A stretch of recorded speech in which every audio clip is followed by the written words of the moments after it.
11월의 마지막 날 우리 하나님 앞에 예배드립니다. 찬송가 342장 너 시험을 당해 우리 함께 찬양하겠습니다. 찬송가 342장 너 시험을 당해 죄 짓지 말고 너 용기를 다해 곧 물리치라.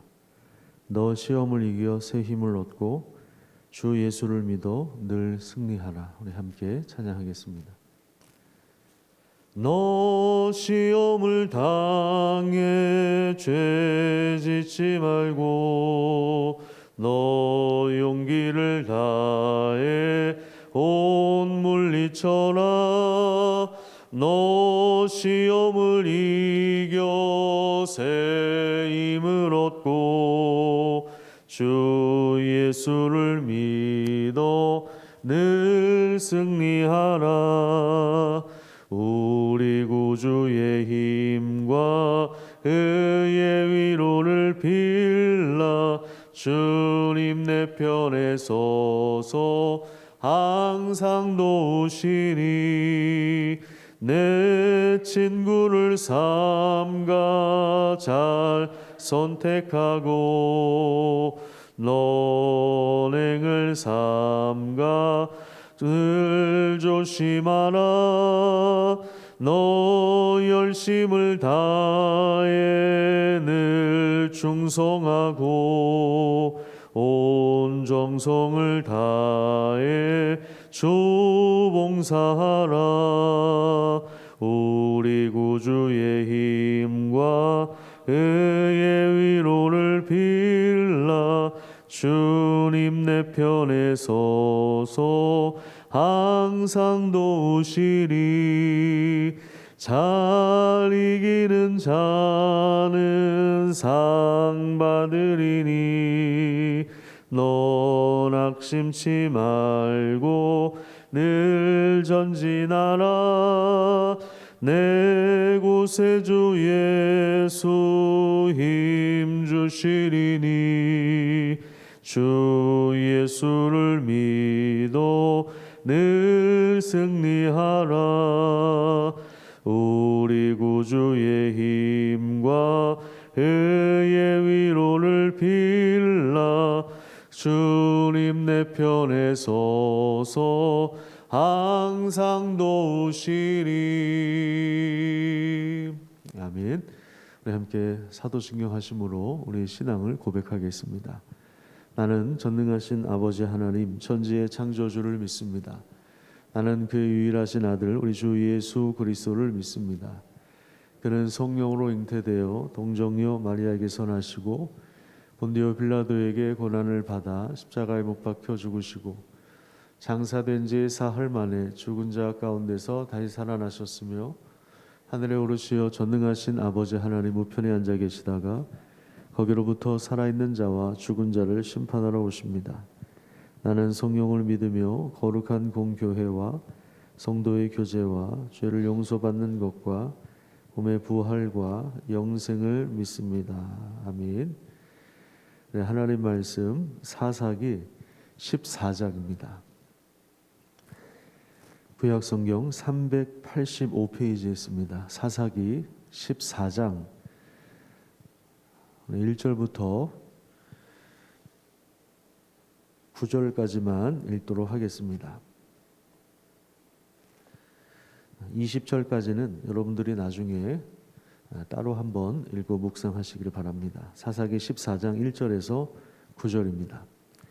삼손이 딥나에 내려가서 거기서 블레셋 사람의 딸들 중에서 한 여자를 보고 올라와서 자기 부모에게 말하여 이르되 내가 딥나에서 블레셋 사람의 딸들 중에서 한 여자를 보았사오니 이제 그를 맞이하여 내 아내로 삼게 하소서 하매 그의 부모가 그에게 이르되 내 형제들의 딸들 중이나 내 백성 중에 어찌 여자가 없어서 내가 할례 받지 아니한 블레셋 사람에게 가서 아내를 맞으려 하느냐 하니 삼손이 그의 아버지에게 이르되 내가 그 여자를 좋아하오니 나를 위하여 그 여자를 데려오소서 하니라.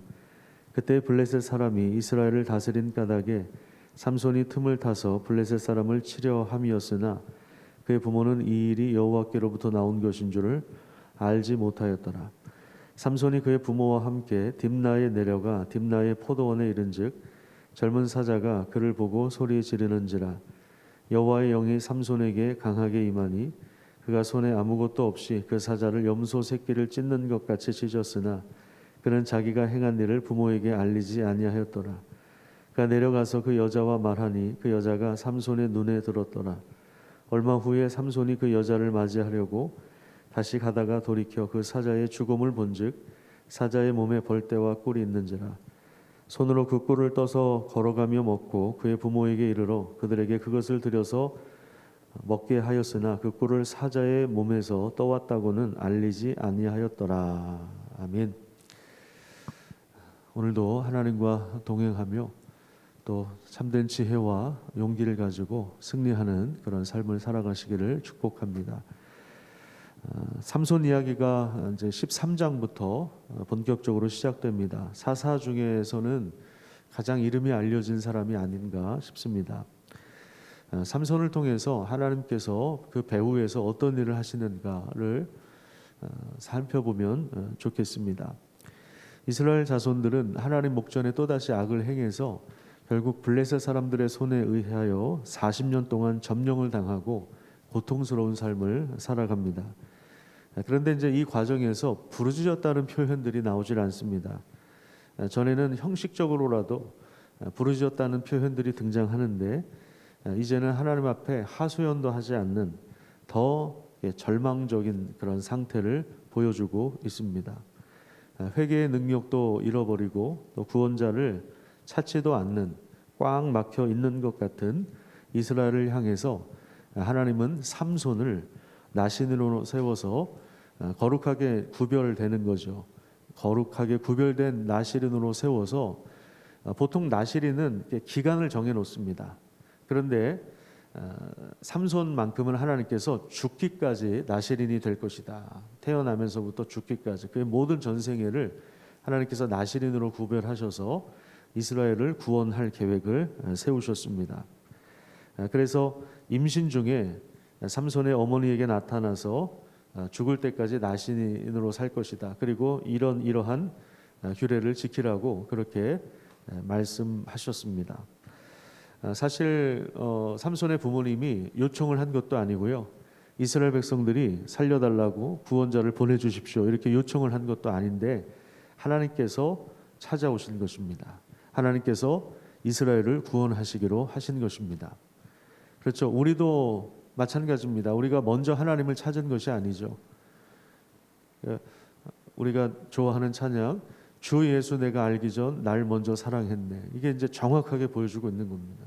우리가 노력해서 우리가 열심히 충성해서 하나님이 찾아오신 것이 아니라 우리가 하나님을 알지 못했을 때 오히려 죄인 되었을 때 관계가 완전히 깨졌을 때 그때 하나님께서 우리를 찾아오셨고 우리를 구원하신 것입니다. 삼손도 마찬가지입니다. 이스라엘이 부르짖어서 하나님이 삼손을 보내주신 것이 아니라 하나님께서 이스라엘을 구원하시기 위하여 삼손을 보내주신 것입니다. 13장 8절을 잠깐 보시면요. 남편 마노아가 하나님께 질문합니다. 이 아이를 어떻게 우리가 키워야 됩니까? 너무 막막한 거죠. 그래서 질문하는 그런 내용이 나오는데 그래서 하나님께서 사자를 보내십니다. 그런데 18절에 보시면 그 이름이 뭡니까? 라고 했을 때 내 이름은 기묘다 이렇게 이야기합니다. 기묘자 이렇게 말씀하고 있는데 기묘라고 하는 이 말은 인간의 이해와 지성을 뛰어넘는다 이런 의미를 가지고 있습니다. 인간의 이해를 뛰어넘는 하나님이라고 하는 그러한 뜻입니다. 무슨 얘기입니까? 하나님은 우리 인간의 어떤 사고방식, 지성, 이성 여기에 묶여 계시는 분이 아니라는 거죠. 인간의 이성과 이해를 뛰어넘어서 일하시는 분이십니다. 인간의 계산으로 하나님의 역사를 다 가늠할 수 없는 것입니다. 삼손을 나신으로 임신할 때부터 하나님은 그를 구별해 주시고 그리고 그에게 특별한 힘을 주실 것이라고 약속하셨는데 그러다 보니까 사실 이 탄생기사가 기록된 사람이 그렇게 많지 않습니다. 그죠? 예수님 외에 성경에 이렇게 임신 중에 탄생기사가 기록된 사람들이 누가 있겠습니까? 그러니까 삼손의 경우를 보면 사사 중에서도 이게 굉장히 특별한 케이스구나. 정말 엄청난 구원자가 올 것이다. 이런 기대를 갖기에 충분합니다. 자, 그런데 오늘 본문 우리가 다 읽진 않았는데 오늘 본문에 나온 내용만 쓱 한번 살펴봐도 불안감이 증폭됩니다. 자, 그런데 오늘 이제 본문에서 가장 오해가 되는 구절이 뭐냐면 4절이에요. 저도 이 4절을 읽을 때마다 항상 이게 좀 이해가 되질 않았습니다. 분명히 지금 삼손이 자기 욕망을 따라서 삶을 살아가고 있는데 지금 그 숨겨진 그 동기가 하나님의 일을 하려는 것인가? 그런데 왜 하나님의 일을 하려고 하는데 잘못된 방법을 선택하는가라는 것에 항상 의문을 가졌는데요. 4절을 한번 보시면 이걸 단순하게 읽으면 마치 삼손이 블레셋 여자를 통해서 블레셋 사람들을 치고 하나님의 뜻을 행하려는 것처럼 보이죠. 4절을 보면 그렇습니다. 번역이 그렇게 되어 있어요. 한번 제가 읽어볼게요. 4절. 그때에 블레셋 사람이 이스라엘을 다스린 까닭에 삼손이 틈을 타서 블레셋 사람을 치려함이었으나, 자, 블레셋 사람을 치려하는 주체가 누굽니까? 바로 삼손이라고 이야기하는 거예요. 자, 그런데 사실 이 번역이 잘못 번역이 되었다고 학자들이 주장을 합니다. 그래서 제가 새 번역으로 한번 읽어드리도록 하겠습니다. 새 번역에 보면 좀 이 부분이 명확하게 보여지고 있습니다. 그의 부모는 주님께서 블레셋 사람을 치실 계기를 삼으려고 이 일을 하시는 줄을 알지 못하였다. 그때 블레셋 사람이 이스라엘을 지배하고 있었다. 자, 여기 보면 블레셋 사람을 친다. 블레셋 사람을 칠 계기를 삼는 그 주체가 누구입니까? 하나님이세요. 그러니까 삼손이 아니라 하나님이라는 거예요. 그러니까 지금 개역개정으로 보면 삼손이 블레셋 사람을 치려고 하는데 다른 번역본들이 이렇게 지금 번역을 하고 있는 거예요. 근데 이제 문맥상 이게 맞아요. 이 새 번역이 맞습니다. 그러니까 거기다 꼭 메모를 해 놓으셔야 됩니다. 그래야 헷갈리지가 않아요. 그러니까 4절 말씀은 블레셋 사람들을 치려고 했던 주체가 삼손이 아니라 하나님이시다. 이것만 여러분들이 꼭 기억을 하시면 좋겠습니다. 삼손은 그저 욕정에 이끌린 거예요. 그래서 5절부터 쭉 9절까지 보면 삼손이 나실인의 규례를 어기죠. 포도밭에 들어가고 또 시체를 가까이 합니다. 이걸 하나님이 금하신 거거든요. 나실인들은 금하라고 하셨는데 포도밭에 들어가고 시체를 멀리 해야 되는데 포도원에 들어가고 꿀을 떠서 그 사체에서 꿀을 떠서 먹고 사자의 시체에서 나온 꿀을 부모에게도 줍니다.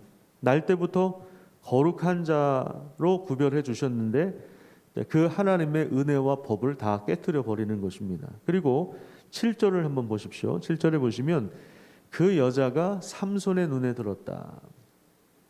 블레셋 여자가 삼손의 눈에 들었다. 이게 뭐냐면 삼손의 눈에 들었다. 이게 바로 사람들이 자기 소견에 옳은 대로 행하였다. 그 표현입니다. 정확히 동일합니다. 사사시대를 요약해주는 범죄, 그것을 삼손도 그대로 행하고 있다는 것을 보여줍니다. 그러니까 말씀이 기준이 되어야 되는데, 신앙이 기준이 되어야 되는데 그게 아니라 자기 눈에 옳은 대로, 자기 욕망대로, 자기 소견에 옳은 대로, 이거를 이제 판단의 기준으로 삼는 거예요. 옳고 그름에 대한 것을 하나님의 말씀으로 기준을 삼는 것이 아니라 자기 소견에 옳은 대로 삼는 거예요.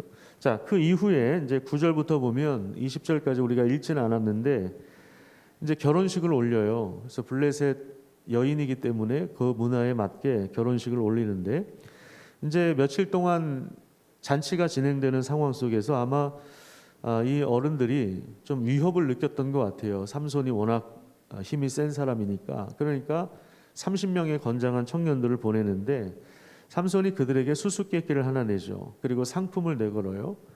배옷 30벌과 겉옷 30벌, 맞히면 주겠다. 못 맞히면 너희들이 나에게 달라. 그런데 이제 청년들이 이걸 풀지 못하면서 아내를 결국에 겁박을 하죠. 그래서 그 아내 때문에, 그러니까 블레셋 여인 때문에 삼손이 낸 수수께끼에 답을 맞췄습니다. 그래서 삼손이 어쨌든 약속은 했으니까 옷을 구해주는데, 이 과정에서 그 뒤에 보면 19절을 한번 보세요. 9절에 보시면요, 삼손이 아스글론에 내려가서 그곳 사람 30명을 쳐 죽이고 노략하여서 옷을 구해다 주는 장면이 나옵니다. 블레셋 사람들을 처음으로 죽이는 장면이 나오는 것입니다. 하나님께서 삼손을 블레셋으로부터 이스라엘을 구원하기 위하여 세우셨어요. 그런데 삼손은 이스라엘의 구원자의 역할을 감당하기 위하여 블레셋 사람들을 죽인 것이 아니라 개인적인 필요에 의해서, 그리고 함부로 말을 했던 그 약속을 지키기 위해서 블레셋 사람들을 공격한 것입니다. 그러니까 이 부분이 참 어려운 거예요. 성경을 읽으면서 분명히 삼손은 자기 욕망대로 가고 있어요. 그런데 하나님의 영이 임해요. 하나님의 영이 임합니다. 19절에 보면 하나님의 영이 갑자기 임합니다. 그래서 그 엄청난 그 힘이 발생하는 거예요. 혼자서 30명을 그냥 죽여버립니다. 앞으로도 이제 블레셋 사람들을 죽이는 내용들이 계속 나오는데, 그의 행동 가운데 하나님의 영이 임한 것은 사실이지만 삼손의 행동을 정당화시킬 수 없는 이유는, 그것이 삼손 입장에서 볼 때는 단지 개인적인 욕망을 채우기 위한 것이었기 때문에 그렇습니다. 개인의 자존심, 개인의 명예, 개인의 욕망을 이루기 위한 한 방편이었을 뿐이죠. 그러니까 하나님의 영이 임한 것은 맞아요. 그런데 그것을 개인적인 어떤 사심에 의하여 그것을 사용한 것입니다. 그런데 그럼에도 불구하고 정말 놀라운 사실이 뭐냐면, 하나님은 인간의 이해를 뛰어넘는다는 거죠. 아까 그 기묘자라고 하는 뜻이 정확하게 이루어집니다. 하나님은 그 인간들의 욕망과 자기 소견에 오른 대로 행하는 그 배후에서도 역사하시고 자신의 뜻을 반드시 이루어 가십니다. 그래서 하나님은 하나님이십니다. 삼손은 삼손이고 인간은 인간입니다. 자, 오늘 이것만 기억하시면 될 것 같습니다. 하나님은 하나님이십니다. 한번 따라서 해볼까요? 하나님은 하나님이십니다. 그리고 인간은 인간입니다. 자, 기도 제목을 같이 읽겠습니다. 시작. 눈에 좋은 대로 사는 삶이 아니라 주님 말씀에 순종하는 나시린의 삶을 살도록 인도해 주십시오. 열방을 위한 제목입니다. 국내 250만 다문화 이주민 선교를 위해 지역교회와 교단 선교부 및 초교파 선교단체들이 국내 이주민 사역과 관련된 선교 교육과 사역 활성화를 위해 지속적으로 연합하고 협력하도록 도와주십시오. 기도하겠습니다. 하나님 감사합니다. 우리 눈에 좋은 대로 사는 삶이 아니라 하나님 말씀에 순종하는 나시린의 삶을 살도록 인도해 주십시오. 우리 안에 성령을 보내주시고 또 그 성령의 인도하심에 따라서 살아갈 때에 얼마나 우리의 인격이 아름답게 변화되는지, 우리의 삶이 얼마나 하나님 보시기에 아름답고 거룩해질 수 있는지 늘 확인하고 변화된 인격을 가지고 살아갈 수 있도록 하나님께서 오늘도 은혜로 인도하여 주시옵소서.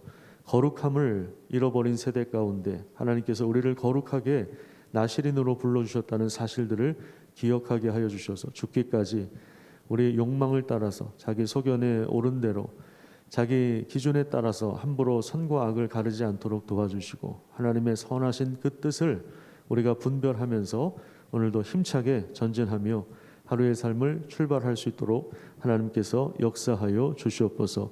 우리 성도들의 기도 제목 가운데 함께하여 주시고, 또 하나님의 크신 복과 또 위로와 능력과 치유와 회복의 역사가 오늘도 일어나도록 하나님이 함께하여 주시옵소서. 감사드리며 예수님의 이름으로 기도드립니다.